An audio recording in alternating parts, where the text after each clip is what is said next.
A doce paz do Senhor Jesus, graça e paz de Deus. Abraço carinhoso, sincero e fraternal em você que acompanha o Aprendiz Cristão. Queridos e amados, essa semana eu tenho uma proposta, na verdade é um tema, que esse tema vai abrir leques, vai abrir alguns caminhos para a nossa meditação. Mas o tema é o mesmo, só vai ter uma fala acerca de cada assunto. Eu quero falar nesta oportunidade sobre a igreja que vale a pena congregar. A igreja que vale a pena congregar. O texto base para nós hoje é os Hebreus, capítulo 4, versículo 12. Porque a palavra de Deus é viva e eficaz, e mais penetrante do que espada alguma de dois gumes, e penetra até a divisão da alma e do espírito, e das juntas e medulas, e é apta para discernir os pensamentos e intenções do coração. Nesse começo dessa nossa fala, desse nosso bate-papo, eu quero falar que a igreja que vale a pena congregar, ela prega a palavra. Ela prega a palavra. Nós vemos aqui nesse texto algo interessante, que a palavra é mais penetrante que espada alguma de dois gumes. E ela tem acesso até a divisão da alma e do espírito, juntas e medulas, e é apta a discernir as intenções e os pensamentos do coração. Eu acho interessante que a palavra penetra onde ninguém consegue penetrar. Ela abre caminho, tirando a dureza do coração do homem, e faz dar resultado, porque a palavra é poderosa. A palavra é o martelo que esmiuça a penha. A palavra é fogo. A palavra de Deus nos revela que a fé vem pelo ouvir e ouvir pela palavra. Então nós devemos ver uma igreja boa para se congregar a partir do princípio básico, alicerce para a nossa vida, que pregue a palavra de Deus. Eu não estou dizendo que fale dos textos bíblicos, mas que pregue a palavra de Deus. Porque só falar de texto bíblico, eu vejo Mateus 4, Satanás usando textos bíblicos. Mas Jesus diz, também está escrito. Então é conhecer a palavra na sua totalidade, pregar a palavra com verdade. A palavra pode ser local, para um povo local. A palavra pode ser universal. Onde você pregar essa palavra, ela vai dar certo, porque ela é universal, ela se adequa a qualquer igreja, e a palavra é rema. Usamos esse termo, rema, que é uma palavra revelada para aquele propósito, para aquele povo. Por exemplo, se você pregar sobre pecado, pode ter certeza que tem pecado no meio do povo. Você não está falando por causa de uma mente nervosa, é Deus te orientando acerca de algo, embora você não saiba plenamente do que esteja ocorrendo ou acontecendo. Então precisamos de uma igreja boa para se pregar quando ela prega a palavra. E a palavra, ela nos confronta. Não tem como uma espada penetrar alguém e a pessoa não ter uma reação. Ela não se mobilizar, não se mexer. A palavra nos confronta. A palavra nos joga no rosto os nossos pecados e falhas. Então devemos deixar as falhas. Não procure uma igreja perto da tua casa. Procure uma igreja próxima da palavra. Deu para entender? Não procure uma igreja próxima da tua casa, mas procure uma igreja próxima da palavra. Um dos requisitos para se procurar uma igreja, eu quero uma igreja perto de casa, até para ter frequência nos cultos. Mas é melhor você procurar uma igreja distante, que pregue a palavra sem folclore, sem mentira, a palavra genuína, sem falácia, do que ficar numa igreja vizinha sua que não prega a palavra. Ah, mas a igreja onde eu estou gostam de mim. Você não vai ficar numa igreja que gosta de você. Você vai ficar numa igreja que prega a palavra. Ah, mas na igreja que eu estou me dão cesta básica. Você não vai ficar numa igreja que te dá cesta básica. Você vai ficar numa igreja que prega a palavra. Ah, mas lá todo mundo me quer bem. Não é esse o critério para ser aceito, porque aonde se prega a palavra, nós vamos ser confrontados. A palavra vai mexer com a gente para pedir de nós mudança. E tem que ter mudança. E devemos entender, a fé vem por ouvir e ouvir pela palavra. Mas é só a palavra que vai nos acrescentar a fé. A palavra é o único utensílio de ataque que está lá em Efésios, da armadura de Deus. Os demais utensílios são de defesa, mas de ataque é a palavra. Então, queira uma igreja que prega a palavra. E quando eu falo uma igreja que prega a palavra, ela valoriza a palavra. E a valorização da palavra é amplo, tá?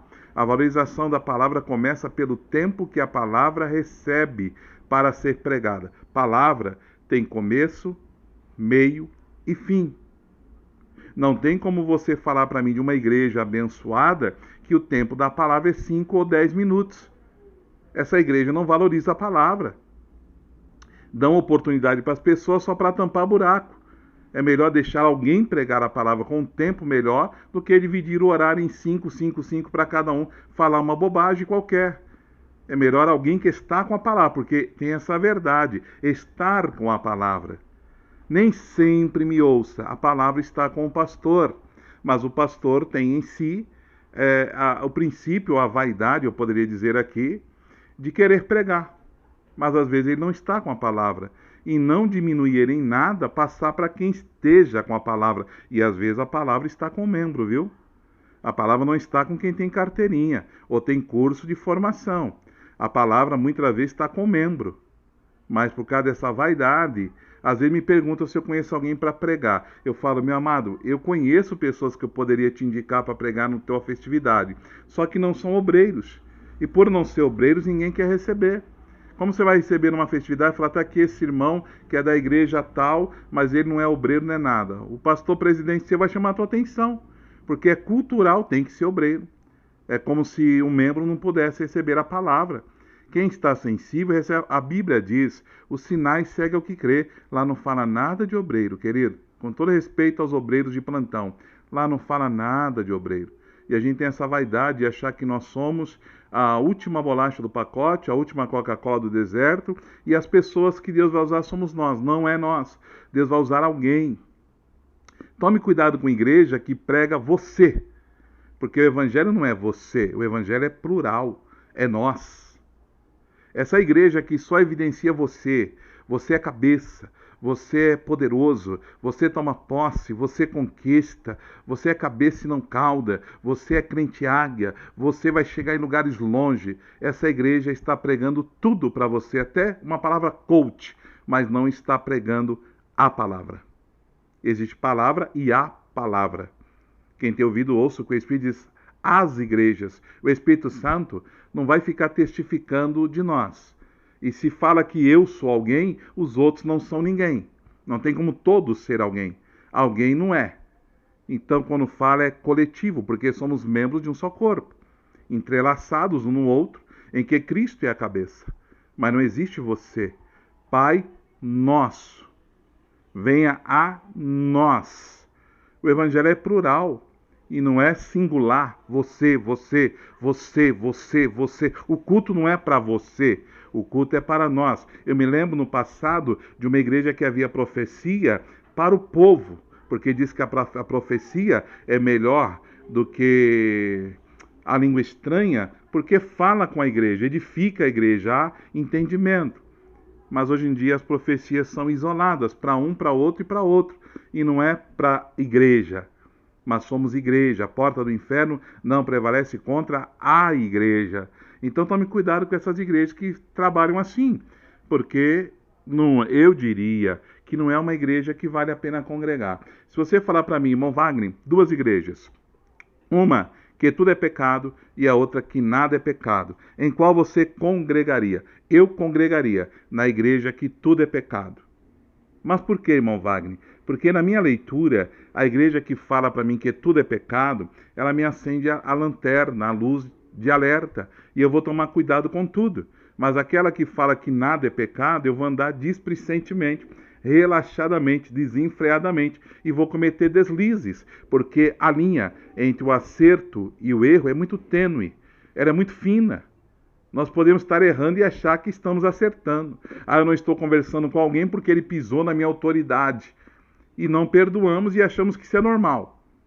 Isso é normal porque eu sou autoridade e ele não se retratou comigo. Então nós ensinamos sobre perdão e não pregamos, não vivemos o perdão. Discursamos sobre perdão, mas não vivemos sobre o perdão. Eu não dou exemplo, eu só falo, mas não pratico. Eu me engano com falso discurso. Se a vossa justiça não exceder a dos fariseus, está errado. Qual a igreja que vale a pena congregar? Uma igreja que prega a palavra, uma igreja que me confronta, uma palavra que me ensina, uma palavra que me abre a luz, uma pregação. Eu gosto dessas pregações, que me faz voltar para casa pensativo. Não só massageia meu ego, não diz que eu sou o cara, que eu sou todo poderoso, porque eu dou dízimo, como eu sou fantástico. Não. É a palavra que corrige os meus pecados, que coloca o dedo na ferida e torce, que espreme o carnegão até sair a sujeira para fora. Essa é uma das igrejas que vale a pena congregar. Essa é a primeira fala, é um segmento que nós vamos trazer na semana. Não sei quantas palavras nós vamos ter, mas vamos nesse caminho, que é o caminho que Deus me orientou. Querido, se inscreva no canal, compartilhe com alguém da tua igreja, para saber que a igreja boa prega a palavra. Então, se você é um pregador, por favor, pregue a palavra. Se você é pastor, por favor, pregue a palavra. E não use a palavra para tampar buraco, para encher linguiça. Traz uma palavrinha aqui, não, é a palavra. Tenha reverência, tenha zelo, tenha temor e tremor quando se fala da palavra. E dê valor para a palavra na tua igreja, por favor. Tira um pouco os louvores, os cânticos, ou até o encher linguiça, e pregue a palavra, em nome de Jesus. Queridos, estamos juntos até o arrebatamento. Deus vos abençoe. E até o próximo, o Aprendiz Cristão. Ô glória!